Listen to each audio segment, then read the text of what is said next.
Hello guys, நான் உங்கள் தேவா. இது என் தம்பி ஜீவா அப்படின்னு இன்ஸ்டாகிராமில் வீடியோ போடக்கூடிய தம்பிகளை வந்து நம்ம பார்த்துருக்கோம்.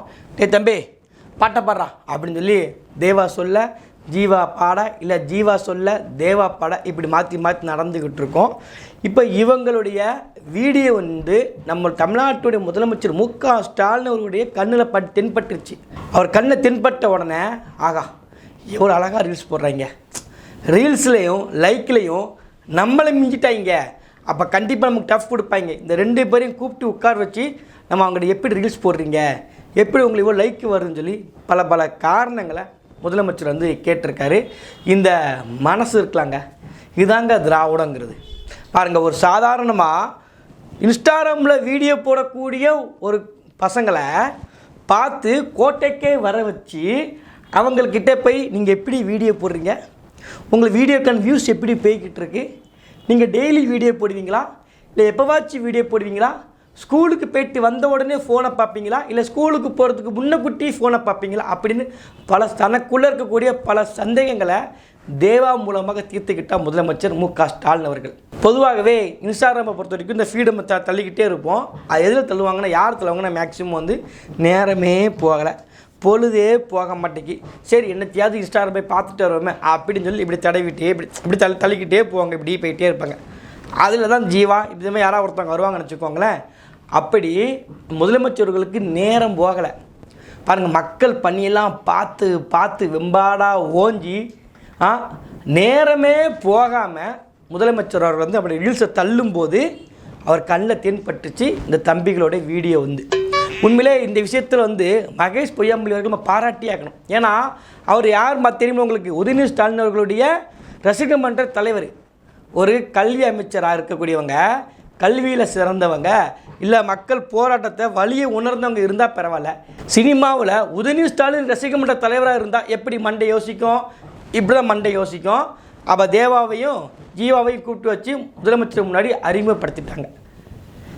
இதில் அல்டிமேட் என்ன தெரியுமா, நம்ம முதலமைச்சருக்கு இவ்வளோ தூரம் யோசிக்கிற அளவுக்கு டைமும் இல்லை, நேரமும் இல்லை, அவருக்கு இந்த சிந்தனை இருக்கவே இருக்காத. எப்படி இவ்வளோ கேள்வி இந்த பசங்கக்கிட்ட கேட்குறேன்னு அப்படி ஜூம் பண்ணி பார்த்தா, அதாவது அந்த கேமராமேனு அப்படியே அவங்க வந்து முதலமைச்சர்கிட்ட இப்படி வருவாங்க அப்படி வருவாங்க, அங்கே இங்கே போவாங்க. முதலமைச்சருக்கு முன்னாடி பின்னாடி மட்டும் அந்த பையங்கள் காட்டவே மாட்டாங்க. ஏன்னா முதலமைச்சருக்கு முன்னாடி இப்படி ஒரு பேப்பர் இருக்கும், இந்த இப்படி ஒரு பேப்பர் இருக்குது. இந்த பேப்பரில் ஐயா எழுதியிருக்காங்க. நல்லா நான் பார்த்துட்டு எப்படி இவ்வளோ அழகாக கேள்வி கேட்குறாரு, வாய்ப்பே இல்லையே அப்படின்னு நினைக்கும் போது தான் தெரியுது. கையெழுத்து போடுறாங்க, முதலமைச்சர் வந்து அந்த நோட்டில் கையெழுத்து போடுறாங்க. அந்த கையெழுத்து போடுற இடத்துல வந்து ப்ளர் பண்ணுறாங்க. என்ன சம்மந்தம் ப்ளர் பண்ணுறாங்க அப்படின்னு ஒரு இடத்துல வந்து காட்டி தான் ஆகணும். என்ன தப்பு பண்ணாலும் மாட்டிக்கிடுவாங்கள திருடிங்க, அந்த மாதிரி மாட்டிக்கிட்டாங்க.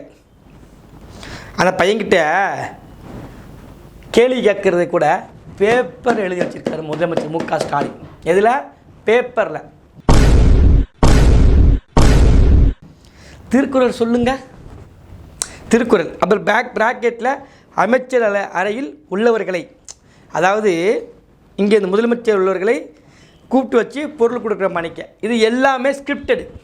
இந்த பையங்க அங்கேருந்து வந்தது அது கூட ஸ்கிரிப்ட் நமக்கு தெரியும்னு வச்சுக்கோங்களேன். அதை ரெடி பண்ணியிருக்காங்க, கேமரா வச்சுருக்காங்க, எல்லாம் பண்ணியிருக்காங்க வச்சுக்கோங்களேன். ஆனால் அந்த சின்ன பசங்கக்கிட்ட என்ன கேள்வி கேட்கணும் முதற்கொண்டு முதலமைச்சருக்கு தெரியாது. ஏன்னா அவருக்கு தெரியாது, புரிதுங்களா, தெரியாது, அவருக்கு தெரியாது. அதனால பேப்பர் எழுதி வச்சு உங்கள் ஊர் எது, நீங்கள் என்ன படிக்கிறீங்க, உங்கள் ஆசை, இதெல்லாம் சாதாரண விஷயங்க.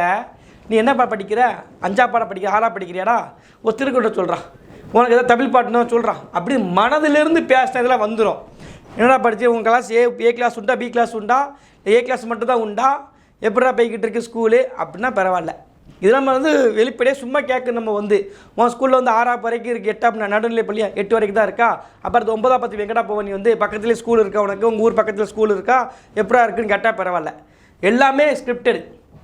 ஊரில் யார் இருக்கா, ஊரில் யார் இருப்பா, மனுஷங்க இருப்பாங்க. முதலமைச்சரோட கேள்வி பாருங்கள், ஊரில் யார் இருக்காங்க, அங்கே யார் மனுஷங்க இருப்பாங்க, நானும் எங்கள் அம்மா எங்கள் அப்பாலாம் இருக்காங்க, தம்பிங்க சொல்கிறாங்க. இப்படி ஃபுல் அண்ட் ஃபுல்லு ஒரு சின்ன பையன்கிட்ட பேசுறது கூட ஸ்கிரிப்ட் எடுத்து வச்சுருக்காரு. காரணம் என்னென்னா, இவர் வந்து அதாவது அந்த பையங்க ரீல்ஸ் போட்டு பிரபலமானாங்க, இவர் ரீல்ஸ் போட்டு பிரபலமாக முயற்சி பண்ணிட்டு இருக்க 4.5 வருஷமாக, கிட்ட 5 வருஷம் முடிய போகுது. இவருக்கு பெரிய ஆதங்கம் என்னென்னா, 5 வருஷமாக நம்ம நடிச்சுக்கிட்டு இருக்கிறோம், ரீல்ஸ் போட்டு வீடியோ போட்டு யூடியூப்பில் போட்டு யூடியூபராக மாறிக்கிட்டு இருக்கோம். நமக்கு இவ்வளோ லைக் வர மாட்டேங்குது, இவ்வளோ ஃபாலோஸ் வர மாட்டேங்குது, சின்ன பையன்கிட்ட வந்துருச்சுங்கிற ஆதங்கத்தில் தான் ஐயாவுக்கு பெரிய ஒரு ஆதங்கத்தில் தான் பையன் கேள்வி கேட்க ஆரம்பிச்சிருக்காரு. இவன்லாம் ஒரு லீடரு, இவனுக்கு 2 பால் விட்டுருங்களேன். அப்படியெல்லாம் விட்டுறக்கூடாதுங்க, அப்புறம் நம்ம மேலே இருக்கிற பயம் போயிடும்.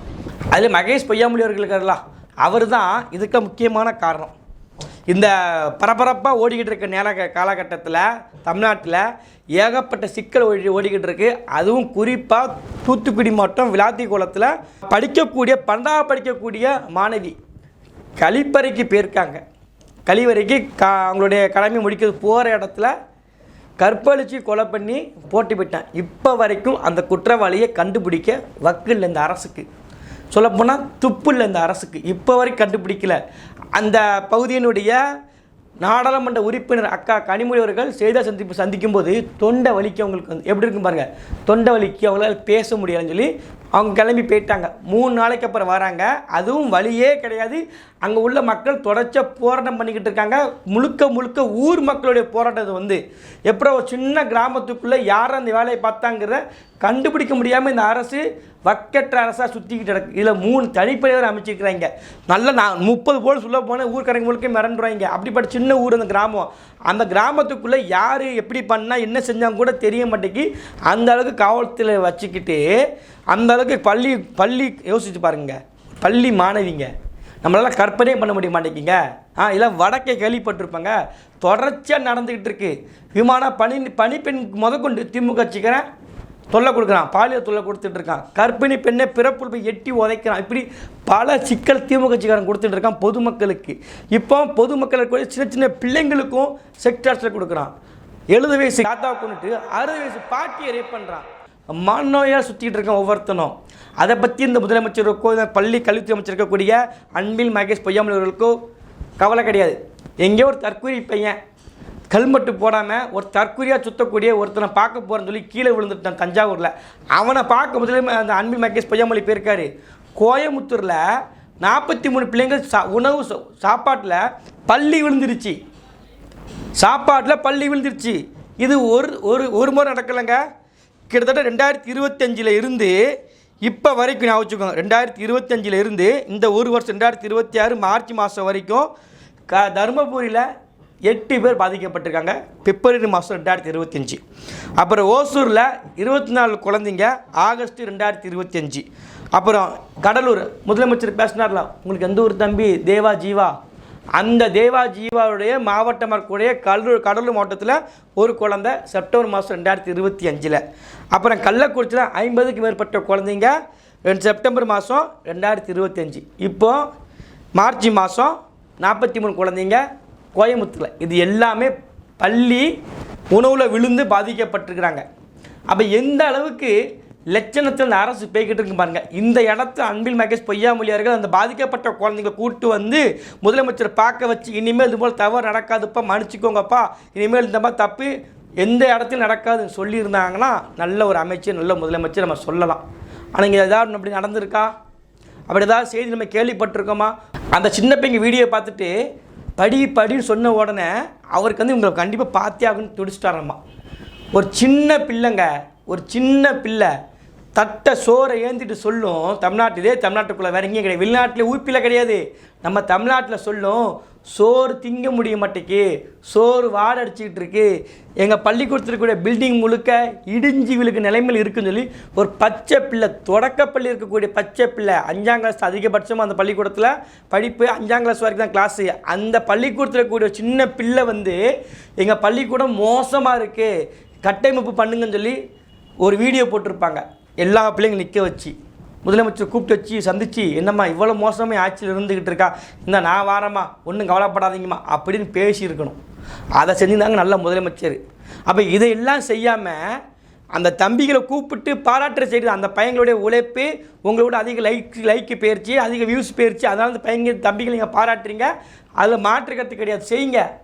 ஆனால் அதை தாண்டி உண்மையிலே பாதிக்கப்பட்ட குழந்தைங்க இருக்கிறாங்களே, எனக்கு படிக்கணும் ஆசை இருக்கு, ஆனால் எங்கள் பள்ளிக்கூடத்துக்கு போனால் சாப்பாடு சரியாக இல்லை, காலை உணவு திட்டங்கிற பேரில் எங்கள் அக்கா அந்த டீன்னு ஒரு அக்கா 10 ரூபாய்க்கு கொடுத்தா 500 ரூபாய்க்கு பேசும். சிவகார்த்தி கூட கலாச்சிருப்பார், இந்தா 20 ரூபாய்க்கு பேசினா போதும் கலாச்சிருப்பார். அந்த அக்கா அந்த சாம்பாரை வாங்கிட்டு அப்படி முத்தம் கொடுக்காங்களாமா. இந்த சாம்பாரை நான் சாப்பிட்டே பார்க்கணும் மேடம்.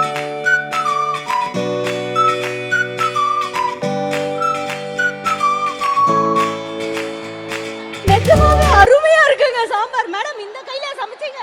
கோவை கவுண்டம்பாளையம் மாநகராட்சி பள்ளியில் மதிய உணவு சாப்பிட்ட குழந்தைகளுக்கு திடீரென வாந்தி மயக்கம் ஏற்பட்ட நிலையில் கோவை அரசு மருத்துவமனையில் அவர்கள் அனுமதிக்கப்பட்டுள்ளனர். அந்த அளவுக்கு சாம்பார் செம்ம டேஸ்டாக இருக்கா, நான் திரும்ப ஸ்கூலுக்கே போயிருது அப்படிங்கிறாங்களாம். இதெல்லாம் காதில் நாங்களாம் சின்ன வயசில் பிறக்கும் போதே எங்கள் தாய்மாமா மடியில் உட்கார வச்சு காதில் சுற்றிட்டாங்க. ஒரு குத்தாது, ஒரு காது கிடையாங்க, 2 காலையும் குத்தி வச்சுட்டாங்க. இப்படிலாம் திராவிடர்கள் வருவாங்க, இந்த மாதிரிலாம் பில்டப் விடுவாங்கடா மருமகனை பேரணின்னு சொல்லி எங்கள் தாத்தா எல்லோரும் இருக்கும்போதே நம்ம காது குத்தி விட்டாங்க. இதுக்கு தான் காது குத்தி வச்சுக்கிறாங்க. இல்லை இவங்க குத்துற குத்தில் நம்ம காதே அந்து போயிடும். அதெல்லாம் தாங்கிறதுக்காக தான் சின்ன வயசுலேயே குத்திருக்காங்க போல இருக்குது. முதலமைச்சர் வந்து அந்த பையன்கிட்ட ஒரு அறிவுரை சொல்கிறார், நல்லா படிங்க அப்படிங்கிறாரு. அதே பையன் இப்படி திரும்பி பார்த்துட்டு நான் படிக்கிறது இருக்கட்டும், நீங்கள் நல்லா ஆட்சி நடத்துங்க சொன்னால் எப்படி இருக்கும்? அந்த பையன் அதை சொல்லியிருக்கணும், சொல்ல மறந்துட்டான். நான் படிக்க தயாராக தான் இருக்கேன், என் பள்ளிக்கூடம் ரொம்ப கேவலமாக இருந்துகிட்ருக்கு, உங்கள் ரூம் எவ்வளோ நீட்டாக இருக்குது, இதே மாதிரி எங்கள் பள்ளிக்கூடத்தை நீங்கள் மாற்றித்தாங்க, இதே கட்டமைப்பு இதே கட்டிட பில்டிங் மாதிரி என் பள்ளிக்கூடம் இருந்து நல்லா இருக்கும்ல அப்படி அந்த பையன் மனசுக்குள்ளே தோணி இருக்கும். அதை முதலமைச்சர் சொல்கிறாங்க, நீ படிச்சுக்கொண்டு. அந்த பையனோட மைண்ட் வாஷ் என்ன தெரியுங்களா, நாங்கள் படிக்கிறது இருக்கட்டும், நீங்கள் நல்ல ஆட்சியை 2 மாதமாக பண்ணிட்டு போங்க அப்படின்னு நினச்சிருப்பான். நீங்கள் நல்ல ஆட்சியை பண்ணுங்கள்.